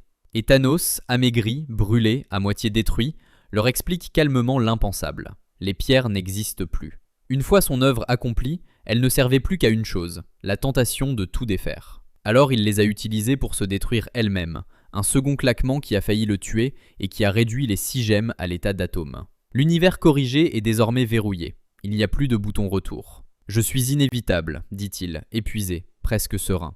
Et Thor, sans un mot, lui tranche la tête. Voilà, le grand méchant de la décennie, le titan annoncé pendant 6 ans, meurt à la 25e minute du film de sa revanche, décapité dans une cabane, à genoux, sans combat. Rhodey demande ce que Thor vient de faire, et le dieu du tonnerre répond, vide. J'ai visé la tête. Le public, lui, reste avec sa mâchoire par terre et une question. Mais du coup, c'est quoi le film maintenant ? Et c'est exactement le génie d'Endgame. La mort du méchant ne répare rien. Les cendres restent des cendres. Le film saute alors 5 ans et prend le temps de te faire visiter le monde d'après, parce que c'est là que tu mesures vraiment la victoire du Titan. San Francisco couverte de mémoriaux aux disparus, des stades entiers de bateaux à l'abandon. Steve Rogers qui anime des groupes de parole pour survivants, en récitant aux autres des conseils de deuil qu'ils n'arrivent pas à s'appliquer. Natasha Romanoff qui n'a jamais quitté son poste, seule dans le quartier général vide, a coordonné ce qui reste de héros aux 4 coins de la galaxie, et qui s'effondre en larmes au-dessus de son sandwich dès que les hologrammes se coupent, parce que les Avengers sont la seule famille qu'elle ait jamais eue et qu'il n'en reste rien. Tony Stark, lui, a fait la chose la plus inattendue. Il a survécu. Il s'est retiré au bord d'un lac, il a épousé Pepper et il a une fille, Morgane. Une gamine de 4 ans qui l'aime 3000 et qui est à la fois la plus belle chose que le claquement lui ait laissée et la raison exacte pour laquelle il refuse d'abord de toucher au voyage temporel. Il a perdu un gamin dans la poussière de Titan, il n'en perdra pas un deuxième dans une expérience de physique. Et puis il y a Thor. Le dieu du tonnerre s'est installé avec les derniers Asgardiens dans un village de pêcheurs norvégiens rebaptisé la Nouvelle Asgard, et il y a coulé. 5 ans de bière, de pizza et de jeux vidéo en ligne, une barbe de naufragé, un peignoir permanent, des menaces de foudre contre des gamins de 13 ans sur internet, et au fond des yeux, en permanence, les 5 cm qui séparaient sa hache de la tête du titan. Quand Hulk et Rocket viennent le chercher, il ne supporte même pas d'entendre prononcer le nom de Thanos. Le film en tire des gags, et il a raison, mais ne t'y trompe pas. Chaque personnage de cette section est une victime de guerre, et le champ de bataille, c'est l'intérieur de leur crâne. Le méchant est mort, et il a quand même gagné. Aucun blockbuster n'avait jamais osé ça. La suite, tu la connais dans les grandes lignes, et on va la traverser au pas de course parce que ce n'est plus tout à fait l'histoire de Thanos, jusqu'au moment où ça le redevient violemment. Un rat, littéralement un rat, marche sur la console du van de Scott Lang et le libère du monde quantique où il était coincé depuis 5 ans. Sauf que pour lui, 5 heures se sont écoulées. Le voyage dans le temps vient d'entrer dans le chat. Scott apporte l'idée aux Avengers. Tony Stark, devenu père d'une petite fille et terrifié à l'idée de risquer ce bonheur, finit par craquer et résout l'équation du voyage temporel dans sa cuisine en une nuit. Et l'équipe se reforme pour le braquage du temps. Retourner dans le passé, emprunter les 6 pierres à des époques où elles existaient encore, ramener tout le monde, puis tout remettre en place. New York 2012, Asgard 2013, l'espace 2014. 3 équipes, 3 époques, 6 pierres à emprunter. Et le braquage vaut le détour, parce que chaque équipe part cambrioler ses propres souvenirs. À New York 2012, en pleine bataille des Chitauri, la version 2023 des héros slalom entre les versions 2012 d'eux-mêmes. Banner, devenu entre-temps le Hulk intelligent et zen, doit négocier la pierre du temps avec l'ancienne, la mentor de Strange, dans un débat métaphysique sur les lignes temporelles pendant que la ville explose autour d'eux. Steve Rogers croise son propre reflet de 2012, lequel le prend pour un Loki déguisé. Et les deux Captain America se battent dans un couloir, le Steve moderne gagnant en balançant à son cadet la révélation qui le paralyse net. Bucky est vivant. Avant de commenter, regardant son propre double au sol, que objectivement, l'Amérique a un beau derrière. Je cite à peine. Et Tony Stark, déguisé en agent de sécurité, orchestre le vol du Tesseract avec Scott Lang miniaturisé en passager clandestin sur son épaule. Tout roule jusqu'à la sortie. Un Hulk de 2012, encore version brute de décoffrage et furieux d'avoir dû prendre les escaliers, déboule dans le hall, percute tout le monde, le Tesseract valdingue sur le sol, glisse et atterrit au pied d'un Loki menotté, qui regarde le cube, qui regarde les gardes, et qui disparaît avec, en s'offrant une évasion que personne n'avait commandée. Le braquage du siècle vient de perdre sa pierre principale à cause d'un escalier. Plan B improvisé. Tony et Steve font un saut supplémentaire, encore plus loin, en 1970. Dans une base militaire du New Jersey où le Tesseract dort dans un labo, et où Tony croise, le temps d'une conversation dans un couloir, un jeune scientifique nommé Howard Stark. Son père, avant sa naissance, angoissé par la paternité qui arrive. Tony, qui a passé sa vie entière en guerre froide avec le fantôme de ce père, lui parle d'homme à homme, sans pouvoir lui dire qui il est, le remercie pour tout ce que son pays a fait pour lui et le serre dans ses bras avant de partir. Le film glisse sa scène la plus intime au milieu de son plus gros délire logistique. Et elle prépare, sans le dire, tout ce que Tony s'apprête à sacrifier.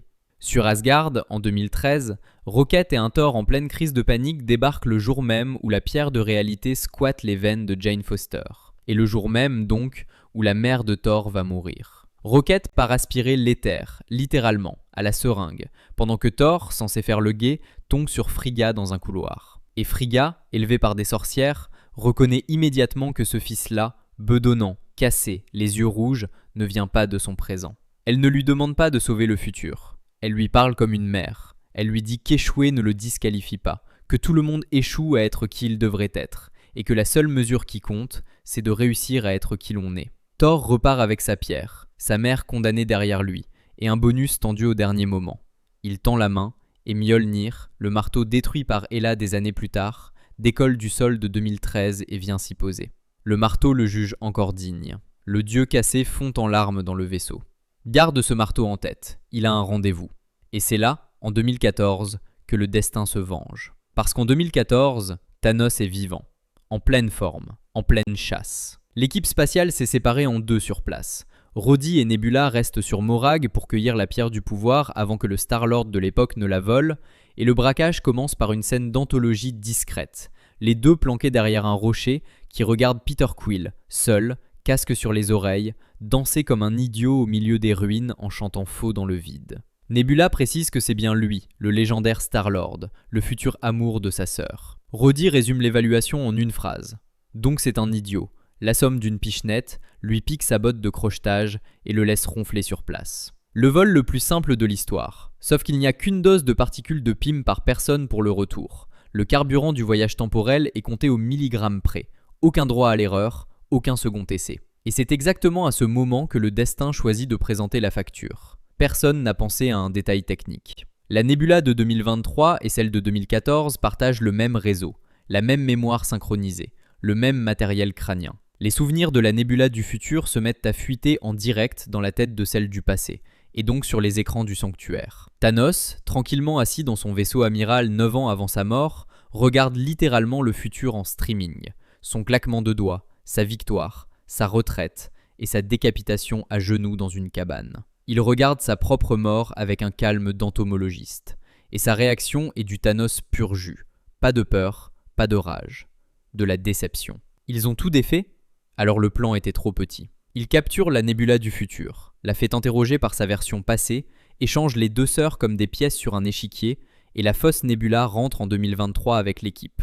Cheval de Troie au cœur du quartier général des Avengers, avec pour mission d'ouvrir la porte au vaisseau de son père. Pendant ce temps, sur Vormir, en 2014, la dernière équipe découvre que la règle de la pierre n'a pas changé. Natasha Romanoff et Clint Barton, les deux meilleurs amis de la saga, l'espionne et l'archer, montent le pic sous le ciel d'Eclipse, écoutent Crâne Rouge énoncer le tarif, une âme pour une âme, et comprennent en même temps ce que ça signifie. L'un des deux ne redescendra pas. Et là où Thanos a jeté quelqu'un, eux se battent pour sauter, littéralement. Clint estime qu'il a perdu le droit de vivre, 5 ans passés à égorger des criminels aux 4 coins du monde pour noyer le deuil de sa famille. Natasha estime qu'elle a une dette dans le grand livre, et que la famille de Clint, elle, peut revenir. Le duel le plus déchirant du film n'est pas contre un monstre. C'est deux amis qui se neutralisent à tour de rôle pour s'offrir mutuellement la mort. Natasha gagne.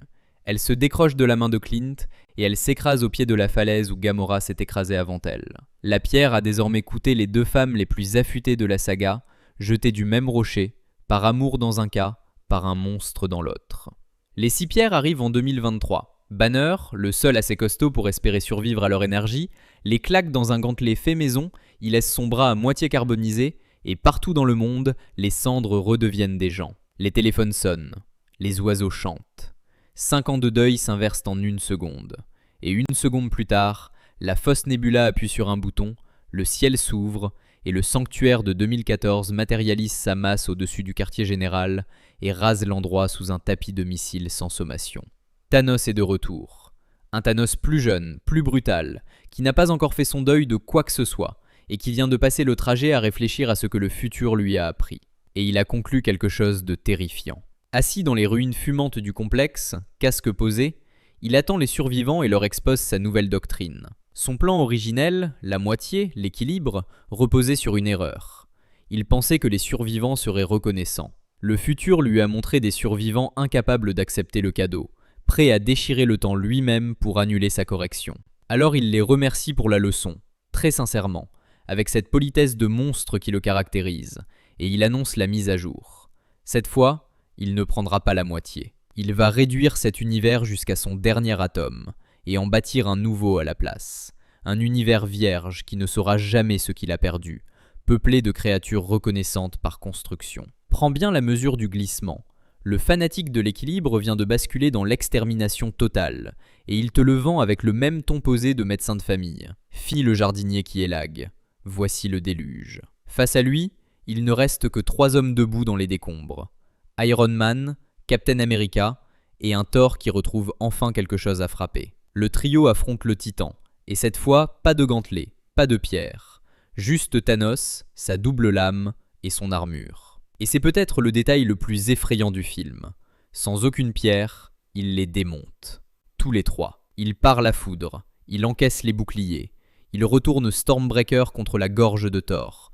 Et c'est le moment où le film te sort le frisson que 10 ans de cinéma avaient préparé. Mjolnir, le marteau emprunté à 2013, décolle du sol tout seul, traverse le champ de bataille et vient se poser dans la main de Steve Rogers. Captain America est digne. Le clin d'œil couvé depuis des années, depuis cette soirée de l'ère d'Ultron où tous les Avengers avaient essayé de soulever le marteau en rigolant et où Steve l'avait fait bouger d'1 millimètre pendant que Thor riait jaune. Il ne bougeait pas d'1 millimètre en fait. Il retenait sa force, par politesse. Et maintenant que plus personne n'a le luxe de la politesse, le super soldat de 1945 se bat avec l'arme d'un dieu, et il s'en sert comme s'il était né avec. Il l'envoie, la rappelle, la fait rebondir sur le bouclier. Il invoque la foudre. Captain America invoque la foudre. Et pendant 1 minute entière, le titan qui a démonté 3 Avengers d'affilée recule. Thanos, pour la première fois de sa très longue vie, a l'air véritablement surpris. Le soldat et le titan s'affrontent, marteau et bouclier contre lame, et Steve tient, il tient vraiment, jusqu'à ce que Thanos le brise à l'usure, fracasse le bouclier en morceaux, le laisse à genoux dans la poussière. Et alors, le titan appelle sa flotte. Le ciel entier s'obscurcit. L'armée complète de 2014 descend des vaisseaux. Les Chitauri, les Outriders, l'Ordre Noir au complet, Gamora ressuscité du passé dans les rangs, des dizaines de milliers de monstres en ligne de bataille face à un seul homme debout, un bouclier cassé au bras, qui resserre la sangle et avance quand même, seul, vers l'armée. C'est l'image la plus pure de tout le MCU. Un homme qui ne s'est pas abandonné. Et dans son oreille, un grésillement. Une voix. À ta gauche. Des cercles dorés s'ouvrent dans l'air. 1, puis 10, puis des centaines, partout autour du champ de bataille. Et par les portails de Doctor Strange, revenu d'entre les cendres avec tous les autres, le monde entier arrive. Les armées du Wakanda au complet, T'Challa en tête, les sorciers de Camartage, les ravageurs, les Asgardiens, les gardiens, Spider-Man qui saute d'un portail, Wanda qui se pose comme une tempête, Pepper Potts en armure, les Marvels au grand complet. Tous les disparus, tous les vengés, tous les vivants, en ligne face à l'armée du Titan. Et Captain America, qui une minute plus tôt marchait seul vers la mort, tend le bras, attrape Mjolnir et prononce enfin les mots que les fans attendaient depuis 10 ans. Avengers, rassemblement. Le plus grand plan de foule du cinéma de super-héros s'ébranle, 2 armées se percutent, et pendant 20 minutes, Endgame devient exactement le feu d'artifice qu'il avait promis. Au milieu du chaos, la bataille se résume vite à une seule chose. Le gantelet fait maison, avec les 6 pierres dedans, que tout le monde se passe comme un ballon de rugby sous les yeux d'un Thanos qui essaie de l'intercepter, avec pour objectif de le renvoyer dans le passé avant que le Titan ne mette la main dessus. Le relais est un morceau d'anthologie à lui tout seul. Clint le passe en courant dans les tunnels, poursuivi par des Outriders. Spider-Man le récupère, active son mode tueur automatique en s'excusant presque, se fait submerger par une marée de monstres et se fait extraire du chaos par un enchaînement de sauvetage. Steve qui lui balance Mjolnir pour qu'il s'y accroche en pleine voltige, avant d'atterrir dans les bras de Pepper Potts en armure. Et quand le gamin, en état de choc, n'en peut plus, Carol Danvers atterrit devant lui pour prendre le relais, il s'inquiète de comment elle va traverser tout ça toute seule. Et la réponse arrive en formation de combat. Wanda, Okoye, Valkyrie, Shuri, Mantis, Nebula, Pepper, toutes les femmes de la saga alignées en escadron autour de la plus puissante d'entre elles. C'est démonstratif, c'est assumé, et dans une salle de cinéma en 2019, ça hurlait de joie. Petit théâtre dans le théâtre au passage. La Gamora de 2014, ressuscitée par le voyage temporel mais sans aucun souvenir de sa vie avec les gardiens, croise un Star-Lord qui lui saute dessus fou de joie, et l'accueille d'un coup de genou très précis là où sa version d'avant avait déjà l'habitude de le frapper. Certaines choses survivent aux lignes temporelles. Et le film s'offre en parallèle une série de duels revanche. Wanda Maximoff descend du ciel devant le Titan, tu m'as tout pris. Il ne la reconnaît même pas, je ne sais même pas qui tu es. Et c'est la pire réponse possible. Elle le soulève dans les airs et commence à le désosser plaque par plaque. Armure arrachée, lame brisée, le Titan hurlant, dominé pour la première fois en combat singulier, au point qu'il ordonne à sa flotte de bombarder sa propre position, sur ses propres troupes, pour se dégager d'elle. Retiens ça aussi, la seule personne qui a fait paniquer Thanos dans toute la saga, c'est Wanda. Puis Carol Danvers traverse le vaisseau amiral de part en part comme une comète et se dresse en dernier rempart devant le gantelet. Thanos la frappe avec un coup de tête qui a assommé des dieux. Elle ne bouge pas d'un millimètre. Il est obligé de tricher, d'arracher la pierre du pouvoir du gantelet et de la serrer dans son poing nu pour la projeter au loin d'une explosion. Et enfin, il arrive au gantelet, et Tony Stark s'accroche à son bras une dernière fois. Mais juste avant, une image, une seule, décide de tout. Au milieu du champ de bataille, où Ant-Man passé en mode géant écrase un Léviathan à main nue et sert de tour de siège à toute l'armée, Tony croise le regard de Strange, accroupi au bord de l'eau, occupé à retenir un fleuve entier d'une main. Et Strange, l'homme des 14 millions de futurs, l'homme qui a juré de ne rien dire parce que le dire empêcherait que ça arrive, lève lentement un doigt. 1 sur 14 millions. C'est maintenant. Tony comprend, encaisse, et fait la seule chose que Tony Stark ait jamais su faire devant une équation impossible. Il fonce. Thanos le balaye, enfile le gant, savoure la seconde, et prononce sa profession de foi une ultime fois. Je suis inévitable. Et il claque des doigts. Rien. Un cliquetis de métal vide. Il retourne le gantelet. Les pierres ont disparu. Et de l'autre côté du champ de bataille, Tony Stark lève sa main droite, où les 6 gemmes viennent de migrer le long de son armure, s'encastrant une à une dans son gant dans un hurlement d'énergie qui lui carbonise le bras en direct. L'homme le plus arrogant de la saga, celui qui a ouvert le MCU en 2008 dans une grotte avec une boîte de pièces détachées, regarde le Titan dans les yeux et lui répond la seule réplique possible. La boucle de 11 ans bouclée en 3 mots. Et moi, je suis Iron Man. Et il claque des doigts. Et cette fois, c'est l'armée de Thanos qui part en poussière. Les Outriders s'effritent en pleine charge, les Léviathans s'effondrent en cendres, l'Ordre Noir se dissout, et les vaisseaux tombent du ciel en se désagrégeant. Et Thanos, le dernier, regarde son œuvre s'inverser autour de lui. Il ne court pas, il ne supplie pas. Il marche, lentement, jusqu'à un débris, et il s'assoit.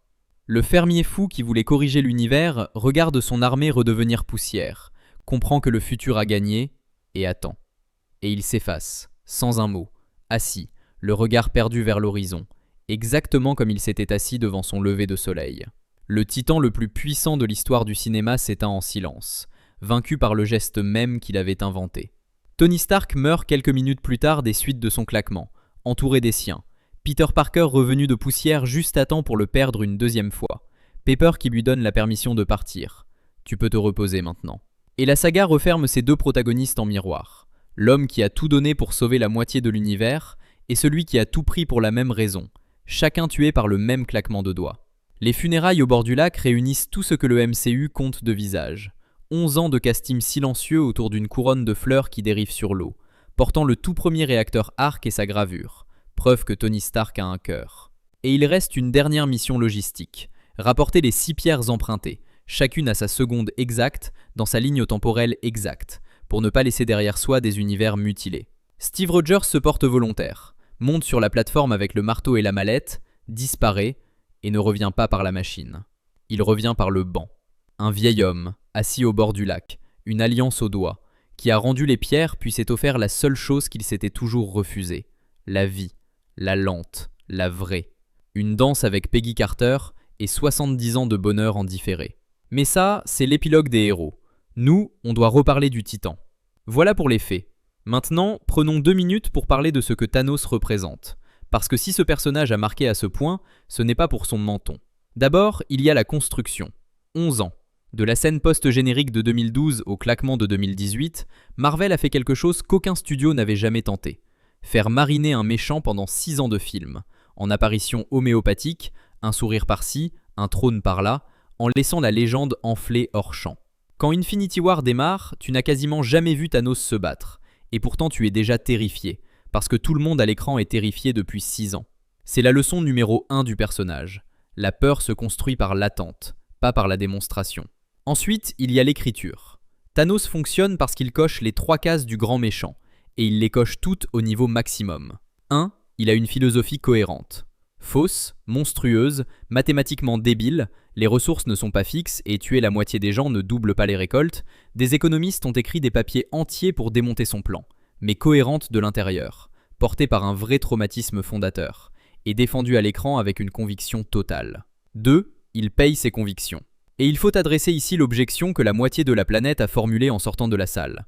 Mais enfin, s'il a un gantelet tout puissant, pourquoi tuer la moitié des gens au lieu de simplement doubler les ressources ? La question est tellement célèbre qu'elle est devenue un genre de mème philosophique à part entière. Et le film y répond en fait, sans jamais le dire frontalement. Parce que Thanos ne cherche pas la solution optimale, il cherche sa solution, celle qu'on lui a refusée sur Titan.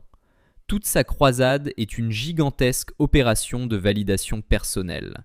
Si la purge sauve l'univers, alors la purge aurait sauvé Titan, alors il avait raison. Alors l'exil, le mépris et la mort de son peuple deviennent la faute des autres. Doubler les ressources ne l'intéresse pas, parce que doubler les ressources ne prouve rien. Le fermier du jardin ne cultive pas des légumes, il cultive son acquittement. C'est ça la vraie folie du personnage, bien plus que le génocide. Une rationalité entière construite autour d'une blessure d'ego, avec l'univers comme dommage collatéral. Le film le plus important pour comprendre Thanos, ce n'est donc pas celui où il gagne, c'est la falaise de Vormir, le moment où sa doctrine lui présente l'addition et où il la règle en jetant sa fille dans le vide. Un méchant qui sacrifie les autres, c'est un indie ordinaire. Un méchant qui sacrifie ceux qu'il aime, ça marque une génération. Et 3, il gagne. Vraiment. Pas une victoire d'étape, pas un cliffhanger. Il exécute son plan à 100%. Il prend sa retraite et il faut un rat, une machine à remonter le temps et la mort du plus grand héros de la saga pour défaire ce qu'il a fait en claquant des doigts. Le snap est devenu un mot du langage courant. Google a intégré un easter egg où cliquer sur le gantelet désintégrait la moitié des résultats de recherche en poussière. Des communautés entières de fans se sont baptisées du côté du titan. Thanos avait raison en défendant son plan au premier degré avec un sérieux qui inquiète encore les sociologues. Et le simple claquement de doigts est devenu un geste universel pour dire « faire disparaître la moitié de quelque chose ». Aucun méchant de cinéma n'a eu cet impact culturel depuis Dark Vador. Et puis il y a le miroir. Mais avant le miroir, mesure l'écart avec la concurrence. Parce que Thanos ne s'est pas imposé dans le vide. Le MCU a produit des dizaines de méchants avant lui, et le palmarès était, disons-le poliment, inégal. La saga a longtemps souffert de ce que les critiques appelaient le problème des vilains Marvel. Des antagonistes fonctionnels, souvent des reflets inversés du héros avec la même technologie en plus sombre, un marchand d'armes contre Iron Man, un super soldat raté contre Captain America, un elfe Mossad dont même les fans hardcore oublient le nom contre Thor. 3 exceptions avaient surnagé. Loki parce que le charisme pardonne tout, Ultron parce qu'un fils monstrueux de Tony Stark c'était une vraie idée, et Killmonger parce que son grief contre le Wakanda était si légitime que le film a fini par lui donner à moitié raison. Mais tous les 3 restaient des méchants d'un seul film, d'un seul héros, d'un seul thème. Thanos est le seul à avoir été construit comme l'antagoniste d'une saga entière, le seul dont l'ombre pèse sur 20 films, le seul dont le plan concerne chaque personnage du casting, sans exception. Et il y a une leçon d'écriture là-dedans que Hollywood n'a toujours pas fini de digérer. La peur d'un méchant est proportionnelle au temps qu'on a passé à en entendre parler avant de le voir agir. 6 ans de rumeurs valent mieux que 6 scènes de massacre. Et puisque tu es du genre à aimer les recoins, offre-toi cette pépite.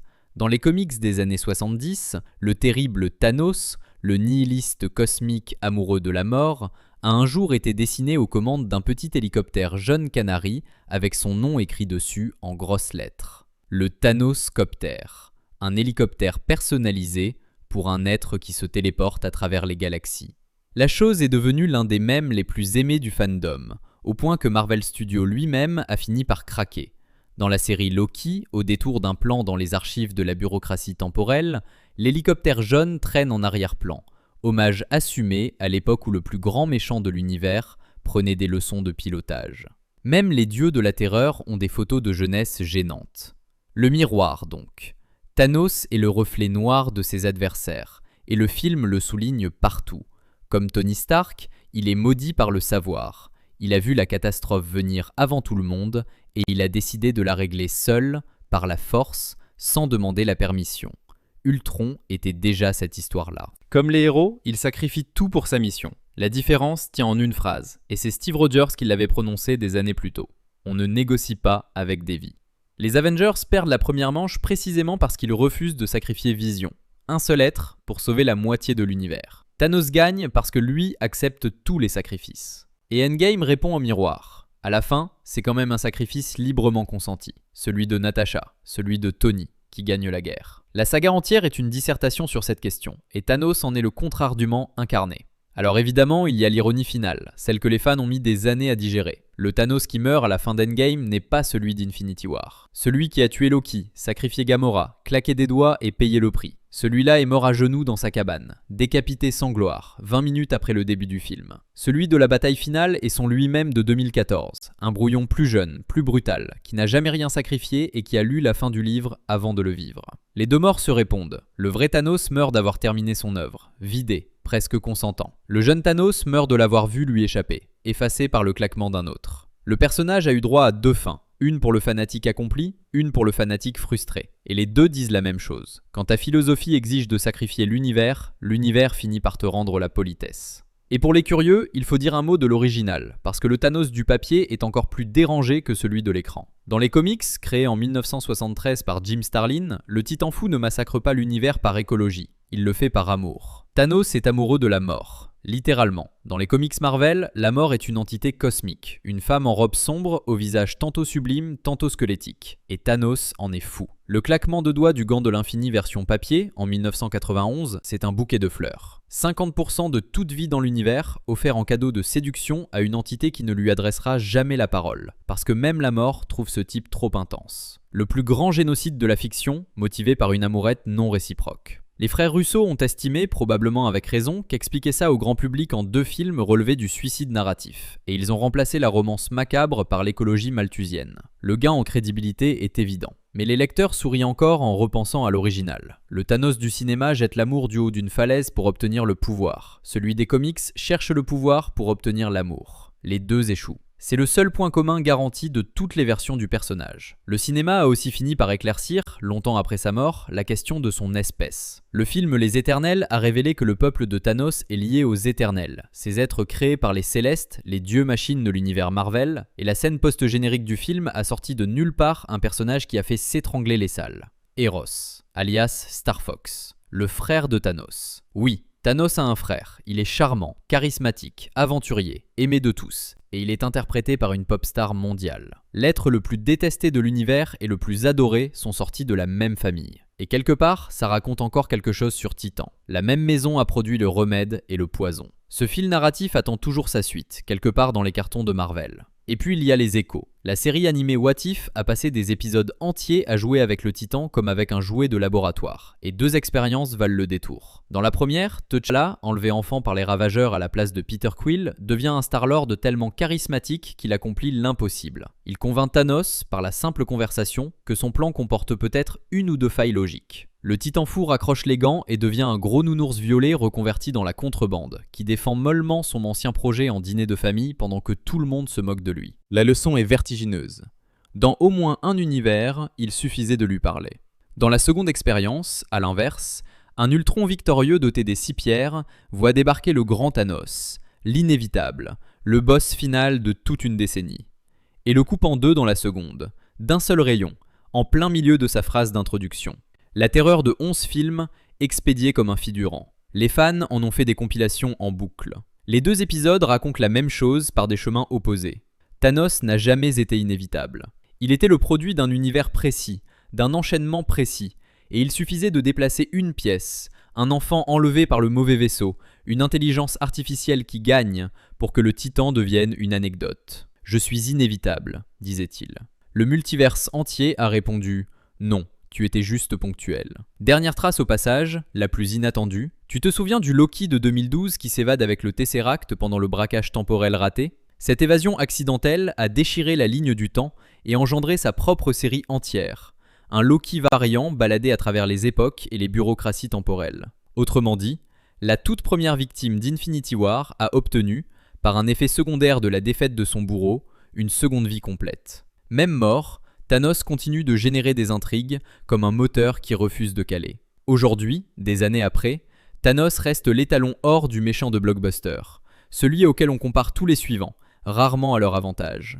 Kang devait reprendre le flambeau, Fatalis arrive derrière, mais la barre est restée là où le Titan l'a posée. Un claquement de doigts, la moitié d'une salle de cinéma qui retient son souffle, et un générique dans le silence. Il voulait un univers reconnaissant. Il a eu une décennie de cinéma à genoux. Et son empreinte est devenue un élément du décor. Dans les films suivants, le monde post-claquement a reçu un nom officiel, le blip. Et Spider-Man, Far From Home, s'est amusé à en montrer le quotidien absurde. Des lycéens revenus de poussière qui retrouvent leur petit frère devenu plus vieux qu'eux. Des fanfares scolaires qui rejouent la disparition en hommage kitsch. Une humanité entière obligée de ranger le plus grand traumatisme de son histoire dans des formulaires administratifs. Le Titan est mort 2 fois. Et le monde entier continue de vivre dans les décombres statistiques de son claquement. D'une certaine façon, le fou de Titan a fini par l'avoir, son équilibre.